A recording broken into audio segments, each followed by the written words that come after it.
No era el hombre más honesto ni el más piadoso, pero era un hombre valiente. Se llamaba Diego Alatriste y había luchado como soldado de los tercios viejos en las guerras de Flandes.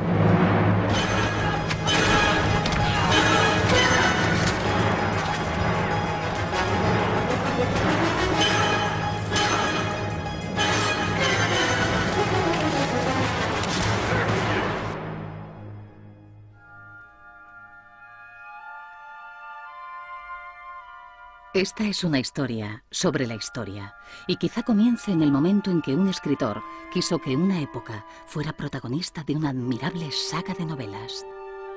El arranque de esta serie fundamentalmente es que me di cuenta que, bueno, que los libros de mi hija, todo este mundo, todo este episodio importante que tanto nos marcó de España, había desaparecido. Entonces, bueno, pensé que era muy triste, entonces decidí que iba a devolverle a mi hija parte de esa memoria. Mi hija entonces tenía 12 años. Entonces decidí escribir esto, la serie del Capitán Alatriste. Entonces, para que ella se implicara, y al último para yo también aprender de ella, le dije que me ayudara.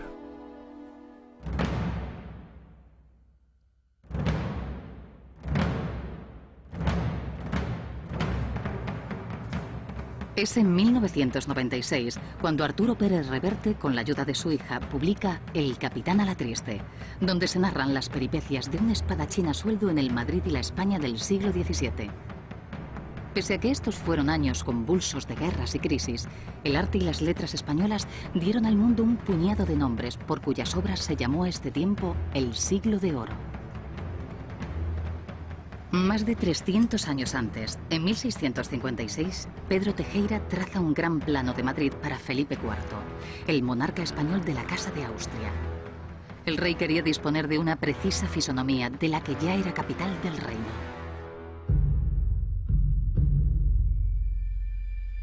El enorme mapa de casi 3 metros por 2 maravilló a los observadores de la época por su detalle y alzado tridimensional. La ventaja del plano de Tejera es que es tan historiadamente bueno, tan rigurosamente hecho, que uno sabe, si se fija con lupa y uno trabaja bien, se da cuenta de que uno puede ver hasta el número de puertas de cada casa, las alturas, si tenía jardín, si el jardín tenía árboles o tenía una fuente, si tal fuente era así o de otra forma. La fiel representación de calles y edificios históricos muestra el antes y el ahora de la ciudad. Por eso, Pérez Reverte estudió en él la antigua disposición urbana para desarrollar la acción en muchos episodios de sus novelas. De hecho, también los escenarios condicionan la trama. Es decir, si yo voy a tender una emboscada en la calle del Barquillo junto a las 7 chimeneas, con el Tejera puedo ver dónde está la esquina, donde yo pondría el farol, dónde me apostaría, dónde moriría, dónde huiría. O sea, hasta para eso es utilísimo el plan.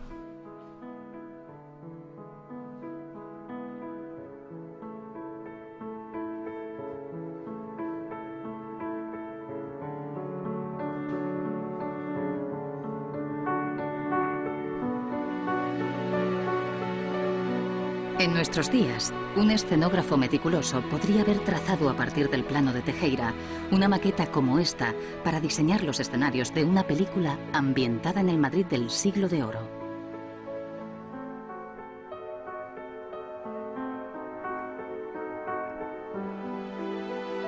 10 años después de la publicación de El Capitán Alatriste, tras 6 meses de trabajo para adaptar el guión, 12 semanas de rodaje y un total de 3 años para completar esta gran producción, el director Agustín Díaz Llanes estrena la película Alatriste, basada en la obra de Arturo Pérez Reverte.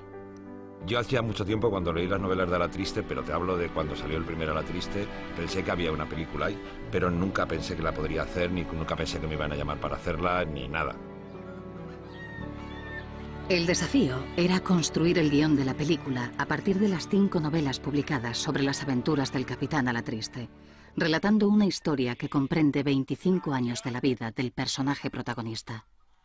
Siempre trabajábamos con la idea de que la gente tenía que entender lo que estaba ocurriendo. O sea, tenía que entender que España era una potencia, era la potencia mundial, en ese momento en declive y empezando a caer.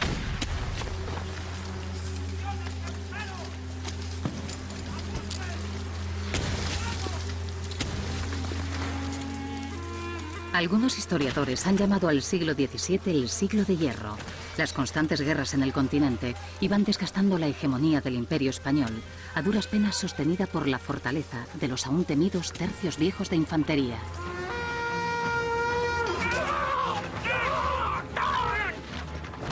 Las monarquías delegaban las labores de gobierno en sus validos, cuyo poder salpicaba de corrupción todas las cortes europeas.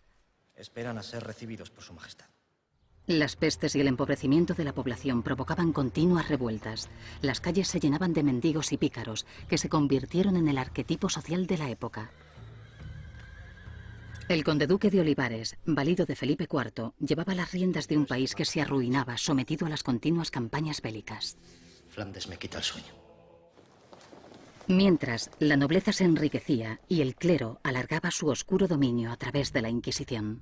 Es la España de la triste, es una España cruel, hostil, dura, miserable. Pero al mismo tiempo es una España en la cual florecen cosas que están muy bien. La España de Quevedo, la España de Lope, de Velázquez, de Cervantes, de Calderón. Entonces, ese contraste entre la miseria y la oscuridad y la gloria y la grandeza es lo que caracteriza la época. Y además la que nos marca para muchísimos siglos y todavía hoy nos sigue marcando. Creo que es la etapa más fascinante de la historia de España. La pintura del Siglo de Oro refleja todo el esplendor y la decadencia de la España imperial del siglo XVII. Felipe IV fue un gran coleccionista de arte y gastó grandes sumas en la adquisición de pintura italiana y flamenca, que con los grandes autores del barroco penden hoy de las paredes del Museo del Prado de Madrid. Cualquiera que quisiera aprender de pintura en esa época, lo mejor que podía hacer era venir a Madrid. Se sabía que regalar un cuadro a Felipe IV era una buena vía para ganarse su cercanía, para ganarse su adhesión. En 1623 llegaba a Madrid un pintor sevillano, Diego Velázquez, para trabajar como pintor de corte, convirtiéndose en el favorito del rey. Al final de su vida, Felipe IV solo se dejaría retratar por él.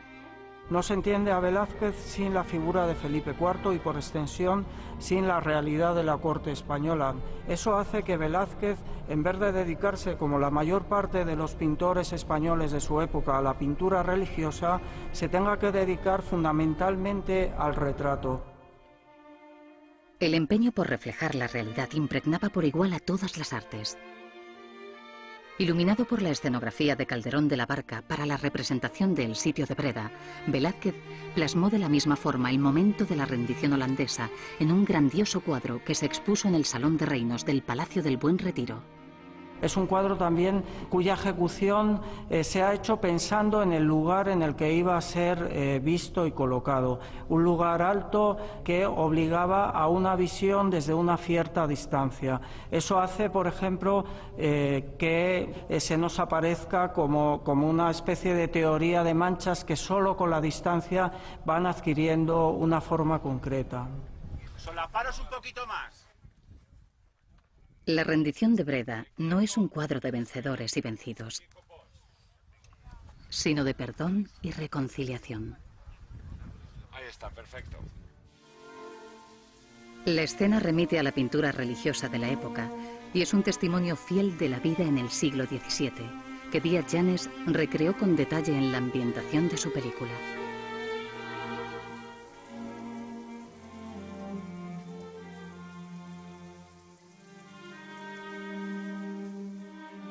El Madrid del 17 y el vestuario del 17 era bastante feo, en realidad, sobre todo para las mujeres. Los hombres era muy bonito porque eran vestidos de negro, lo cual nos venía muy bien.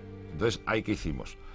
Coger, como ha hecho todo el mundo, los cuadros de Velázquez y reproducir los colores en la gente del pueblo, en los espadachines, etcétera, etcétera.